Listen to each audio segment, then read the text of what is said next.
All right, here's a part, example 1, part B of class 13. Sorry, class 13. The same example that I did with vector math method. Now we're going to use the 3-diagram. I call the 3-diagram method. This is really how Beer-Johnson treats them. All right, so we went through vectors and we did cross products. Now we're going to break the thing down, this problem down into 3 diagrams. And it's really the same thing, but now we're going to use diagrams to try to think our way through the directions that everything is moving. So we know what the velocity of B is going to be in this problem, and we're trying to find the velocity of C. So the first thing that we're going to have to do, though, is find omega. So in order to do that, we take the things that we know. We know that the velocity of A has to be horizontal because we were told that this this roller has to stay on that surface. So that's what we go to first. And we're going to zoom in on this point A and write the equation. This equation of the velocity of A is equal to B plus the velocity of A with respect to B. So B is the reference. It's the one that we're using as the translation. And so we break this equation right here down into components. We draw the thing out. I'm sorry, I should mention the diagram right here. Because B is the reference, we place the velocity of B onto A. And then over here we pin B and we see what its motion has to be in order to end up with the velocity of A. So just like we have this equation here, looking at this point, the velocity of A is equal to the velocity of B plus the velocity of A with respect to B, right? So over here is with respect to B, meaning that B is pinned, and we're going to find the velocity it has to go. Now, from this diagram, one of the good parts about this diagram is you could think your way through this thing. Think of these in terms of components. These are vectors.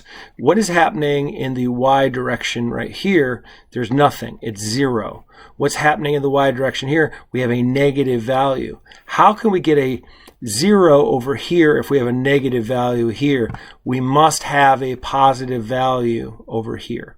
So, and in that case, because we must have a positive value over here, this has to be rotating clockwise.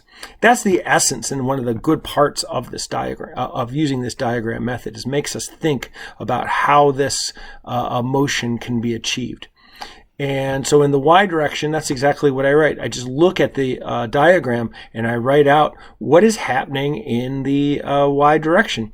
Well, 0 here, negative VB here, and it's VA with respect to B, but only the vertical component right here. So it's going to be the cosine of theta. So you have to be careful with these angles. You could see that this angle is theta.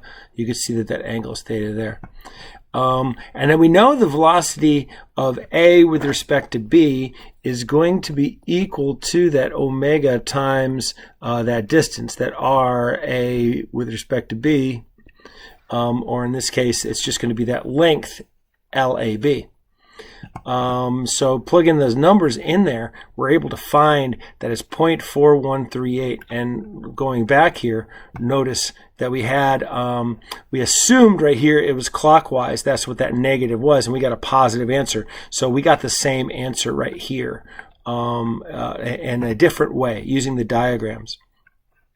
Now we don't need this, but we'll find it in the x direction. And looking again at these diagrams in the x direction, well, that's all of VA right here, and it's 0 for this point. And now we're going to have this sign, and note it's going to be positive because the x component of this VAB is positive. And sticking those numbers inside the thing, we're able to find 6.955 to the right. Now we go ahead and we redraw the 3 diagrams, but this time we're going to do it for point C.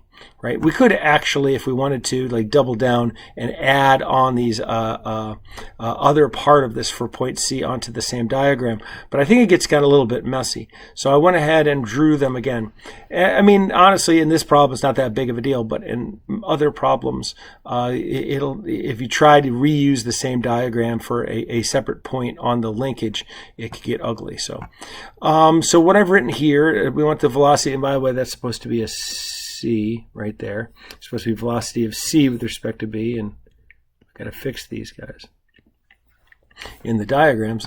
But we write out the velocity of C right here. The thing we care about is going to be equal to the velocity of B, our reference, plus the velocity of C with respect to B. Looking in the X direction, we just look at here, we see that VC is going to be equal to negative VC with respect to B right here, because that's the way that this turns out. We already know this is going to be clockwise, so this has to be down and to the left. Placing those in there, we end up with a negative 1.49. By the way, here I've decided to just assume the positive direction, and then when I get a negative answer, I know it's actually in the negative direction. We do the same thing for the Y direction here. We write the thing out as if it's positive. VB in this case, actually, I think I'm making a mistake right here. This should be a negative value right here, but so I probably, if I'm keeping consistent, I should have put a negative there and a negative right there. Because you notice that it's going to be negative right here. And so this is the same result that I got right here, these two, and I go through the same process of getting, if I were going to answer the thing, almost always going to go through the same process and get the magnitude here and get the direction once I have those two components.